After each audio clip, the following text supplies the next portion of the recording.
ప్రభుత్వం ఏర్పడి 17 నెలలైంది. సరే 1, 2, 3 నెలల్లో క్యాబినెట్ విస్తరణకు టైం తీసుకున్నారేమో అనుకోవచ్చు. కానీ 17 నెలలైనా కూడా ఇంతవరకు పూర్తి స్థాయి క్యాబినెట్, గరడజన్ క్యాబినెట్ బెర్తులు అలాగే ఖాళీ ఉన్నాయి. అసలు అవి ఫిల్ అవుతాయా కావా అన్నటువంటి ఒక అనుమానాలు, సందేహాలు. అంటే ఒక ప్రభుత్వాన్ని నడిపేటువంటి పార్టీకి పూర్తి స్థాయి మంత్రివర్గాన్ని కూర్చుకోవడము, దాన్ని సంపూర్ణంగా స్ట్రెంత్ మొత్తాన్ని పెట్టుకొని నడపడము, శాఖలన్నీ కూడా అందరికీ వర్క్ డిస్ట్రిబ్యూట్ చేసి అందరితో ఆ వర్క్ జరిగేటట్లు చూసి మెకానిజం పర్ఫెక్ట్గా ప్రజలకు అన్ని మంత్రిత్వ శాఖల నుంచి కూడా పనులు జరిగేటట్లు చూడాలనడం అత్యంత ఆవశ్యకంగానే అదే చేసుకోలేకపోతుందంటే ఇక ప్రభుత్వం యొక్క అశక్తత, చాతకాంతనం. వాళ్ళు రాజకీయ కారణం ఆశించే వాళ్ళు, ఆశాబహులు రాజకీయాలలో తప్పకుండా ఉంటారు. కానీ మీరు నిర్ణయమే తీసుకోకుండా దాదాపు 2 ఏళ్ళు కావస్తుంది, 6 మంత్రుల్ని తీసుకోకుండా బెర్తులు ఖాళీగా పెట్టేసి ఉన్నోళ్ళ దగ్గరే, ముఖ్యమంత్రి దగ్గరే అనేక మంత్రిత్వ శాఖలు ఆయనే పెట్టుకొని దేనికి సమయం కేటాయించకుండా, దేన్ని ప్రాపర్గా రివ్యూ చేయకుండా తనకు తోచిందే చేసుకుంటూ పోవడం మూలంగా ఏమవుతుందంటే స్తంభించిపోతుంది పరిపాలన. ఇప్పుడు విద్యాశాఖ చాలా కీలకమైనటువంటి శాఖ.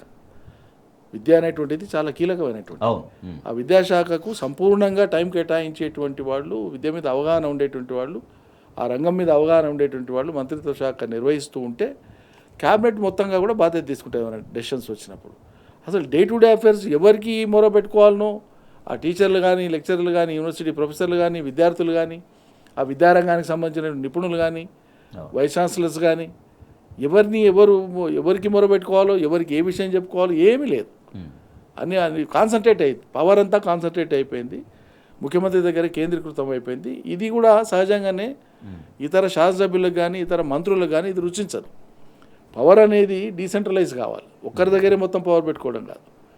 ముఖ్యమంత్రి కాబట్టి అసాధారణమైనటువంటి అధికారాలు కొన్ని ఉంటాయి, ప్రత్యేక అధికారాలు కొన్ని ఉంటాయి, రిలాక్సేషన్ ఇచ్చే పవర్స్ కొన్ని ఉంటాయి ముఖ్యమంత్రి కాబట్టి. కొంత అధిక ప్రాధాన్యత ఉంటుంది. కానీ అన్ని శాఖలు డెఫినెట్ విస్తరించి ఉండాలి, అన్ని శాఖల ద్వారా కూడా పని ఎప్పటికప్పుడు జరుగుతూ ఉండాలి. అది పెండింగ్లో పెట్టడం అనేటువంటిది కరెక్ట్ కాదు. అంటే మీరు అన్నట్టుగా రాజకీయాల్లో ఒకటి ఉంటే దానికోసం ఆశావాళ్ళు డెఫినెట్గా అది పదుల సంఖ్యలో ఉంటారు. దాన్ని సాటిస్ఫై చేసేటువంటి రాజనీతిజ్ఞత అవన్నీ డెఫినెట్గా ఉంటేనే సాధ్యం అవుతుంది. అంటే ఇప్పుడు వాళ్ళ కేంద్ర నాయకత్వం కూడా ఏం చేస్తున్నట్లు, ముహూర్తం పెట్టి ఫలానా టైంకి వెళ్ళా అయిపోతుంది అని చెప్పి ఈ నెల ఆ నెల అనుకుంటూ వచ్చి ఇప్పట్లో లేనట్లే, లేదా ఇప్పట్లో ఉంటుంది, లేకుంటే రేపు ఉంటుంది, ఎల్లుండి ఉంటుంది, ఇదంతా చెప్పుకుంటూ వచ్చినారు. అంటే ఇప్పుడు కేంద్రంలో ఉండేటువంటి వాళ్ళ అధినాయకత్వానికి ఈ రాష్ట్రంలో ఉండేటువంటి ప్రభుత్వాన్ని నడపడంలో సంపూర్ణంగా క్యాబినెట్ను కూడా భర్తీ చేసుకొని నడిపేటువంటి ఆ డైరెక్షన్ కూడా ఇవ్వలేని అశక్తత కేంద్రానికి ఎందుకు ఉంది, వాళ్ళ కేంద్ర పార్టీకి, వాళ్ళ అధినాయకత్వానికి. అంటే అంత బలహీనంగా ఉంది కాంగ్రెస్ అనేది అర్థమవుతుంది. అంతే కదా, అది రాజకీయ బలహీనతను, సంస్థాపరమైనటువంటి బలహీనతను తెలియజేస్తుంది తప్ప 1, 2 నెలలు, 3 నెలలు, 6 నెలలు ఓకే. ఏడాదిన్నర అయిపోయినాక కూడా మేము 6 బెర్తులు ఇంకా ఫిలప్ చేయకుండానే ఉంటాము, ఉన్న పరిపాలన మేము ఇట్లే నడిపిస్తామంటే సహజంగానే ఇతర మంత్రులు కూడా దాన్ని కన్వీనియంట్గా ఫీల్ కారు ఫంక్షనింగ్లో. ఇక రెండోది, ఆయన ముఖ్యమంత్రి గారు ఆయనకి ఏం దోస్తే అదే చేస్తున్నట్లుగా మనకు అర్థమవుతుంది. బయట చూస్తే వాతావరణం అయితే అట్లే కనిపిస్తుంది. వాళ్ళ ప్రైవేట్ టాక్లో వినిపించేది కూడా అదే. సాక్షాత్తు డిపార్ట్మెంట్లో సమీక్షలు పెడితే కూడా ఆయన ఇంట్లోనే పెట్టుకుంటాడు. ఒక ముఖ్యమంత్రి హోదాలో ఉండేటువంటి వ్యక్తి అధికారిక ప్రభుత్వ నివాసంలో ఉండకపోవడం ఆయన వ్యక్తిగత ఇష్టం, దానికి ఎవరు ఆక్షేపణ లేదు.